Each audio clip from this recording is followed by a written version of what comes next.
வணக்கம், நான் வெங்கடேஸ்வரன். இன்னைக்கு நம்ம எதை பற்றி பேச போகிறோம் அப்படின்னு பார்த்தீங்கன்னா ஏர் மாஸ் பற்றி பேச போகிறோம். அதாவது நம்ம எல்லாருக்குமே தெரியும், எர்த் சர்ஃபேஸை வந்து சன் ரேடியேஷன்ஸ் ரீச் பண்ணுறதுக்கான டைம் எவ்வளோ எடுத்துக்குதுன்னு பார்த்தீங்கன்னா 8 மினிட்ஸ் எடுத்துக்குது.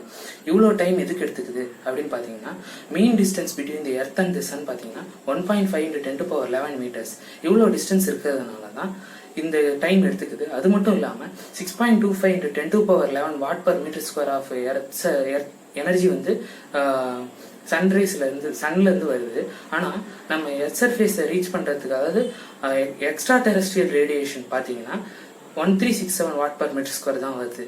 இதுக்கான காரணமும் பார்த்தீங்கன்னா இந்த டிஸ்டன்ஸ் தான் காரணம்.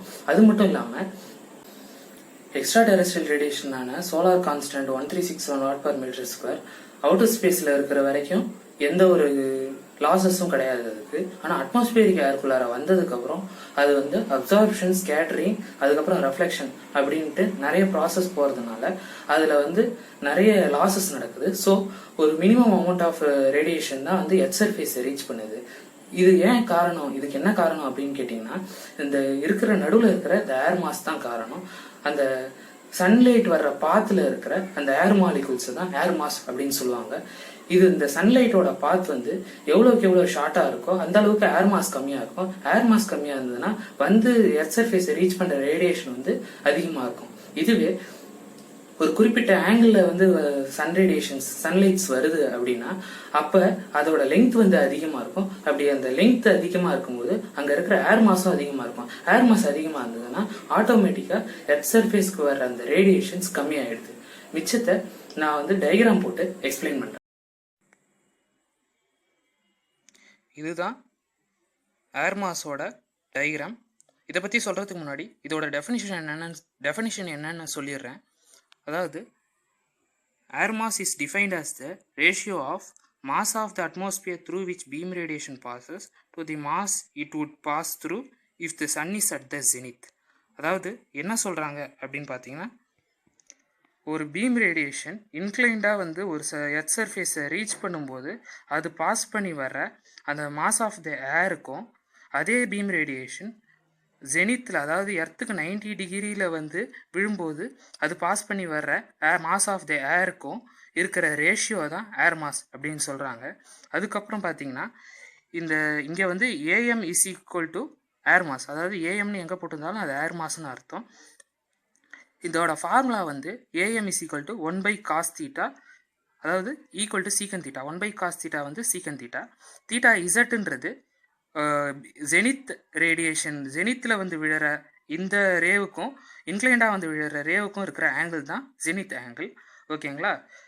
இப்போது இந்த formula AM is equal to 1/cos θ அப்படின்றது எப்படி வந்துச்சு அப்படின்றத சொல்கிறேன். இதில் பார்த்தீங்கன்னா, நம்மளோட இந்த ரேஷியோ, அதாவது ரேஷியோ படி பார்த்தீங்கன்னா, ஜெனித்தில் வந்து விழுற இந்த ரேவுக்கும் இன்க்ளைண்டாக வந்து விழுற இந்த ரேவுக்கும் ஜாயின் பண்ணி ஒரு டயக்ராம் வரைஞ்சோன்னா இப்படி ஒரு ரைட் ஆங்கிள் ட்ரையாங்கிள் ஃபார்ம் ஆகும். இந்த ரைட் ஆங்கிள் ட்ரையாங்கிள் வச்சு நம்ம என்ன செய்ய போகிறோம் அப்படின்னு பார்த்தீங்கன்னா, இப்போது ரைட் ஆங்கிள் ட்ரையாங்கிளில் ஹைப்போட்டென்யூஸ் சைடு எப்பயுமே லெங்த் அதிகமாக இருக்கும். அப்படி வந்து விழறது தான் இந்த இன்க்ளைன்டு ரேவோட லெங்த் வந்து பார்த்தீங்கன்னா, லெங்த் ஆஃப் த பாத் வந்து பார்த்தீங்கன்னா ரொம்ப அதிகமாக இருக்கும். அதனால தான் இதை வந்து ஹைப்போட்டென்யூஸ் சைடில் எடுத்துக்கிறோம். இதுவே ஜெனித்தில் வந்து விழற இந்த ரேவை பார்த்தீங்கன்னா அதோட பாத் வந்து ரொம்ப கம்மியாக இருக்கும். அதனால தான் இதை வந்து அட்ஜசண்ட்டாக எடுத்துக்கிறோம். ஸோ டெஃபினிஷன் படி பார்த்தீங்கன்னா, இந்த டெஃபினிஷன் படி பார்த்தீங்கன்னா என்னென்னா, இதை வந்து ஹைப்போட்டென்யூஸ் டிவைடட் பை அட்ஜசன்ட் அப்படின்னு எழுதலாம். அப்படி இதை எழுதணும்னு பார்த்தீங்கன்னா, இது வந்து சீக்கன் தீட்டா, நம்மளுக்கு எல்லாருக்குமே பித்தகோரஸ் தியரம் படி தெரியும், secant theta is equal to hypotenuse divided by adjacent. அதுவே இதோட இன்வர்ஸ் என்ன அப்படின்னு பார்த்தீங்கன்னா, cos theta is equal to adjacent divide by hypotenuse. So secant theta is equal to 1/cos θ. இதை தான் வந்து இந்த ஃபார்முலாவில் சொல்லியிருக்காங்க. AM is equal to 1/cos θ, அதாவது ஈக்குவல் டு சீக்கன் தீட்டா.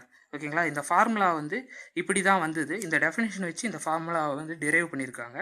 அதுக்கப்புறம் பார்த்தீங்கன்னா, இந்த டயக்ராமுக்கு வந்தீங்கன்னா ஏஎம் இஸ் ஈக்குவல் டு 0 அப்படின்னா என்னென்னா, ஏர் மாஸே இங்கே கிடையாது. அதாவது அட்மாஸ்பியருக்கு வெளியில் ஏர் மாஸே இருக்காது, இது அவுட்ரு ஸ்பேஸ். ஓகேங்களா? அதனால தான் extra terrestrial radiation 1367 watt per metre square. இதுவே இங்கே அட்மாஸ்பியருக்குள்ளார வந்து ஜெனித்தை வந்து அதாவது 90 டிகிரி எர்த் சர்ஃபேஸ்க்கு 90 டிகிரியில் ஆங்கிள் வந்து விழும்போது, சன்ரைஸ் வந்து விழும்போது air mass is equal to 1. இது எப்படின்னா cos theta is equal to, அதாவது தீட்டா இஸ் ஈக்குவல் டு 90 டிகிரின்ட்டு இங்கே சப்ஸ்டியூட் பண்ணிங்கன்னா cos 90 is equal to 1. So air mass is equal to 1. இது அதனால தான் இங்கே பாருங்கள் எக்ஸ்ட்ரா டெரஸ்ட்ரியல் ரேடியேஷனில் இவ்வளோ ரேஸ் வந்து இருக்குது. அதாவது ஏர் மாஸ் வந்து இல்லைன்றதுனால இவ்வளோ ரேடியேஷன் இருக்குது. இதுவே ஏர் மாஸ் வந்து அக்கௌண்ட் எடுத்துக்கிட்டோன்னா ஏஎம் இஸ் ஈக்குவல் டு 1. அதாவது இந்த பாத் வந்து ரொம்ப கம்மியாக இருக்கிறது, பாத்தோட லெங்க் வந்து ரொம்ப கம்மியாக இருக்கிறதுனால ஏர் மாஸ் ரொம்ப கம்மியாக இருக்குது. ஸோ இதோட ஆங்கிள், அதாவது இதோட எனர்ஜி வந்து ரொம்ப அதிகமாக இருக்குது. இதுவே இன்க்ளைன்டு ஆங்கிளில் வந்து விழும்போது இதோட லெங்க் வந்து அதிகமாக இருக்கிறதுனால ஏர் மாஸ் வந்து அதிகமாக இருக்கும். அதாவது தீட்டா இஸ் ஈக்குவல் டு 48 டிகிரின்னு சப்ஸ்டியூட் பண்ணிங்கன்னா ஏர் மாஸ் வந்து 1.5. ஸோ இதோட எனர்ஜி வந்து ரொம்ப கம்மியாக இருக்குது. அதுக்கப்புறம் தீட்டா இஸ் ஈக்குவல் டு 60 டிகிரின்னு சப்ஸ்டியூட் பண்ணிங்கன்னா அப்போ வந்து air mass is equal to 2. So அதோட எனர்ஜி வந்து இன்னும் கம்மியாக இருக்கும். ஓகேங்களா? அதுக்கப்புறம் கடைசியாக ஒரு நோட் என்னென்னா, சோலார் செல்ஸ்லாம் வந்து ஸ்டாண்டர்ட் டெஸ்ட் கண்டிஷனில் தான் டெஸ்ட் பண்ணுவாங்க. அது என்ன டெஸ்ட் கண்டிஷன் அப்படின்னு பார்த்தீங்கன்னா air mass is equal to 1.5 and 25 degree Celsius. இந்த ஸ்டாண்டர்ட் டெஸ்ட் கண்டிஷனில் தான் டெஸ்ட் பண்ணுவாங்க. நான் இந்த ஏர் மாஸை பற்றி எல்லாத்தையுமே சொல்லிட்டேன். தேங்க்யூ.